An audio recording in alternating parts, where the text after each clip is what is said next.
Let's turn to some developing news this morning. Senators have released a bipartisan agreement that imposes tougher restrictions on immigration and asylum claims. Majority Leader Chuck Schumer promises a vote this week, but Republican leadership in the House says the bill is dead on arrival. Bree Jackson has that and much more on a provision that would allow for a total border shutdown.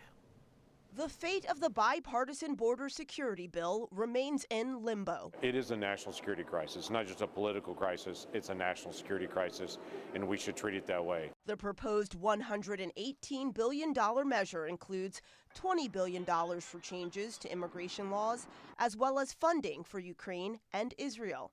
After months of talks, deep divisions remain even within the Republican Party.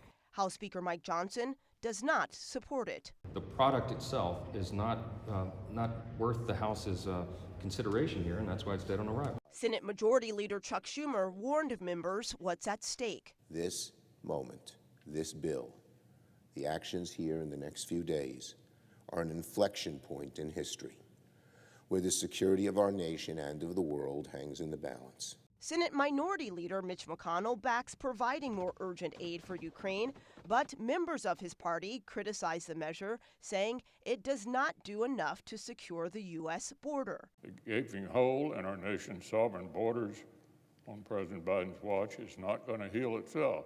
Some Democrats argue the legislation goes too far. They're not interested in fixing immigration. We are. And we can put together a much more humane, sensible bill that actually addresses the things that would make a difference.